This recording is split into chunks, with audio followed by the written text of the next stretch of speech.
मैं doctor Pradeep Borkar, consultant gynaecologist, director, Riyan hospital.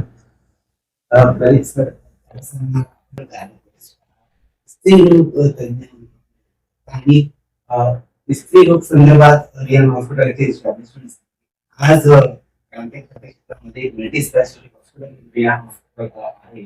तर प्रेरणा कुठून मिळते आपल्याला? अगोदर इथून 2014ला जेव्हा आम्ही स्वाग्राम मेडिकल कॉलेज मधून पासआउट झाल्याच्या नंतर एक योगीराज हॉस्पिटल इथं कार्यरत होतं रामटेकला. तिथे कन्सल्टंट गायनेकोलॉजिस्ट म्हणून जॉईन केलेलं मी इथून 2014 मध्ये. त्यामध्ये रामटेकमध्ये त्यावेळेस मी पहिला गायनेकोलॉजिस्ट. इथून प्रत्येक पेशंट हे नागपूरला रेफर व्हायचे. SDH ला झालं ते झालं, त्यानंतर काही सुविधा नसल्यामुळे इथून सरळ पेशंट नागपूरला रेफर व्हायचे. मग मी इथं अपॉइंट झाल्याच्या नंतर तो रेफर होण्याचा जो टक्का होता, जो 90% रेफर व्हायचा, तो जवळजवळ 60-70% कमी झालेला. तरी सुद्धा त्यावेळेस ब्लडची फॅसिलिटी, एनेस्थेटिक्सची फॅसिलिटी ह्या रामटेक शहरामध्ये काहीच नव्हती. तरी आम्ही रिस्क घेऊन सर्व काही गोष्टी त्या हॉस्पिटलला अवेलेबल केल्या आणि बाकीच्या गोष्टी, ऑपरेशन असल्यात, हिस्टेक्टॉमी असेल, सिझेरियन सेक्शन असेल, ह्या गोष्टी आम्ही तिथं स्टार्ट केलं. निओनेटॉलॉजी सेंटर सुद्धा स्टार्ट केलं. मग हेच प्रेरणा घेऊन मी ते हॉस्पिटल हा सुद्धा त्याच प्रेरणा घेऊन हॉस्पिटल इस्टॅब्लिश केलेलं. हा हॉस्पिटल अगोदर आम्ही 10 बेडेड असंच गायनी आणि जनरल सर्जरी त्या हिशोबाने केलं आणि पिडियाट्रिक्स. पण जसं मला त्यावेळेस तिथं आढळलं की खरंच डिलिव्हरीची आणि बाकीच्या सिझेरियनची फॅसिलिटी आपल्या रामटेक शहरात नव्हती आणि ती प्रेरणा घेऊन मी इथं काम केलं, तेव्हा मला कुठं ना कुठं जेव्हा पेशंट इथं यायचे, हार्ट अटॅकचे पेशंट यायचे, डायलिसिसचे पेशंट यायचे किंवा इमर्जन्सी पेशंट यायचे, त्यासाठी आम्हाला मग काही सुविधा नव्हत्या. फक्त मी इथे गायनिक सुविधा, पिडियाट्रिक्स आणि जनरल सर्जरी ह्या सुविधा देतो. इमर्जन्सी सुविधा आमच्याकडे कुठंच नाही, मध्ये पण कुठंच नाही. मग असं कुठं ना कुठं वाटलं की नाही बाबा, आपण फक्त एकाच जागी स्टॉप व्हायला नको. मग लोकांना त्या गोष्टीची पेरिफेरीमध्ये जर गरज आहे. हार्ट अटॅकचे पेशंट, मी माझ्या ओपीडीच्या समोर एक जनरल फिजिशियनची ओपीडी होती. आम्ही ECG काढला, MRI आला, ऑन द स्पॉट तो कोलॅप्स झाला ओपीडी मध्ये आणि तो जेव्हा रेफर केला ऑन द वे तो एक्सपायर झाला. तेव्हा आम्हाला असं वाटलं की नाही, आपल्याला इथे ह्या सुविधा उपलब्ध करून द्यायला पाहिजे. मग आम्ही डिस्कस केलं आणि मग त्यातल्या डायलिसिस सेंटर, ह्या गोष्टी, दुसरं हॉस्पिटल इस्टॅब्लिशमेंट, हळूहळू करत आम्ही ह्या स्टेज पर्यंत आता पोहोचलेला.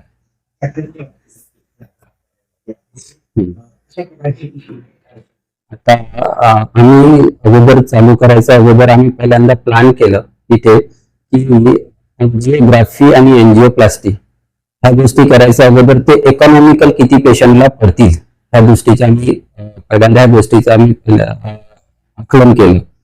म्हणजे जर आपल्याला योजना नाही तर कोणताही पेशंट हा आता तुम्ही कराल पेड मध्ये तर 1 ते 1.5 लाखाचा खर्च येतो. मग तो रुरल पॉप्युलेशन देणार का तेवढ्या गोष्टी? तर त्या अगोदर आम्ही आयुष्यमान योजना आणलेल्या आहेत. प्रत्येक गोष्टी त्या योजनेत व्हायला पाहिजे, कारण रुरल पॉप्युलेशनला 20,000 म्हटलं तर भरपूर होतात. तर इमर्जन्सीमध्ये ते 1-1.5 लाख रुपये देणं तर त्यांच्या म्हणजे ते म्हणतील की माझा जीव गेला तरी चालेल बाबा, माझ्याकडे एवढे पैसे नाही. कॅथलॅब चालू करायच्या अगोदर आम्ही त्या गोष्टीची पहिल्यांदा सुविधा उपलब्ध करून दिली आमच्या हॉस्पिटलला की प्रत्येक गोष्टी हा योजनेच्या मार्फत व्हायला पाहिजे. म्हणजे पेशंटला एक सुद्धा पैसा त्याच्या खिशातून जायला नको. ते पहिल्यांदा आम्ही योजना आणली. म्हणजे आता माझ्याकडे CM फंड योजना आहे, ESIC आहे, आयुष्यमान भारत आहे. ऑलमोस्ट त्याच्यामध्ये 99% कव्हरेज होऊन जातात. मग आम्ही कॅथलॅब आणि ह्या डायलिसिस सेंटर आणलेला आहे. म्हणजे त्या पेशंटला कुठेही इमर्जन्सी मध्ये सुद्धा आलं तरी त्याला पे करायला नको. हा आमचा त्याचा बेसिक प्रिन्सिपल आणि उद्दिष्ट पण तोच आहे. आता आम्ही चालू केलेलं आहे. आमच्यासोबत टीम आता जनरल फिजिशियन आहेत, डॉक्टर संजय नानोटकर, सिनियर RM आहेत, डॉक्टर संजय सर म्हणून आहेत, आणि कार्डिओलॉजिस्ट ऑलमोस्ट एव्हरीडे येतात ते, आणि प्लास्टिक राहिली तर मग ते प्रत्येक दिवशी राहतात तिथे. असं आमचा टीम वर्क चालू आहे इथे. सहयोग मध्ये आता बघा, माझे मित्रच आहे फिजिशियन, असेच आम्ही आणि आमचा कॉलेज एक प्रेरणा स्त्रोत आहे आमच्यासाठी, सेवाग्राम मेडिकल कॉलेज. आम्हाला तिथं असं सहयोग आणि फायनान्शियल म्हणा किंवा कोणत्याही अशा गोष्टी शिकवलेल्या नाहीत. आम्हाला तिथं फक्त वर्कशीट, काम करा आणि समोर जा.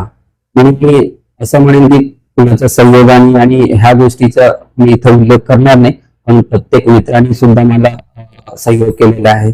कधी मी त्यांना बोलवलं तर ते प्रत्येक, माझा एक मित्र आहे अजून हितेश गुलाने म्हणून, त्याच्या नावाने डायलिसिस सेंटर आहे, त्यांच्या नावाने आम्ही आयसीयू रन करत आहे इथं. इव्हन कार्डिओलॉजिस्ट म्हणजे माझे प्रत्येक मित्रांनी मला सहयोग केलेला सहयोग. आणि मेन म्हणजे माझी फॅमिली, माझी वाईफ डॉक्टर वैशाली डॉक्टर, तिथं माझ्या खंबीरपणे माझ्या मागे उभी आहे. कारण असं असतं की मेडिकल मध्ये आपली फॅमिली लाईफ डिस्टर्ब होते, पण खरंच ती गंभीरता नसती ती माझ्या मागे, तर मी एवढ्या समोर जाऊ शकलो नसतो. तर मेन आई बाबा आणि माझी वाईफ तर म्हणजे आपल्याला हे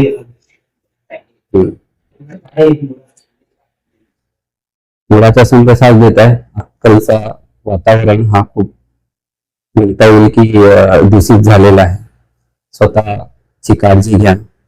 खाण्यामध्ये ज्या गोष्टी आपल्याला सेवन करायला पाहिजे, हिरवा भाजीपाला घ्या. फास्ट फूड, जंक फूड, आजकाल खूप पॉलिसिस्टिक पेशंट माझ्याकडे येतात, ते पीसीओडी घेऊन येतात. हा लाईफस्टाईल डिसऑर्डर आहे आणि त्याची ट्रीटमेंट हा मेडिकेशन नसून लाईफस्टाईल मॉडिफिकेशन आहे.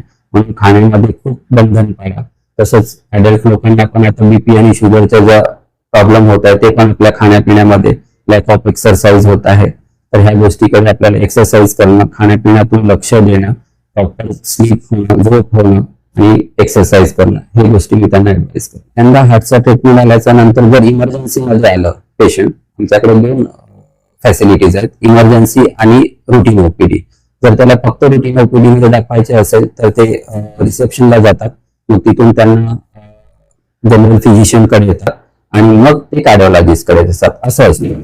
त्यानंतर जर इमर्जन्सी मध्ये आला तर ट्रॉमामध्ये अवॉइड देतात. ट्रॉमामध्ये सिनियर मेडिकल ऑफिसर त्यांना अटेंड करतो आणि ईसीजी करतो. ईसीजी केल्याच्या नंतर मग त्याला वाटते की नाही हा हार्टशी रिलेटेड पेशंट आहे, सर मग त्यांना आपण हार्ट डिपार्टमेंट मध्ये त्यांना शिफ्ट करतो. तुम्हाला पण हार्ट संदर्भात काही विचारणा करायची असेल, आपल्याची परामर्श आहे, कशा प्रकारे आपल्याला सुरू करता येईल? मी त्यांच्यासाठी नंबर डिस्प्ले केलेला आहे. ट्रॉमा सेंटरचा समोर नंबर डिस्प्ले केलेला आहे. इव्हन आमच्या प्रत्येक फाईल वरती हॉस्पिटलचा नंबर प्रोव्हाइड असतो. ते रिसेप्शनला करतात आणि त्यांना जर अजून काही माहिती असेल तर ते रिगार्डिंग कन्सल्टंट त्या लोकांशी बोलू शकतात. आज के लिए बस इतना ही. ऐसे ही ताज़ा खबरों के लिए बने रहिए डेली न्यूज़ 9 के साथ. हमारे चैनल को लाइक करें, शेयर करें, सब्सक्राइब करें और बेल आइकॉन पर प्रेस करना ना भूलें. धन्यवाद.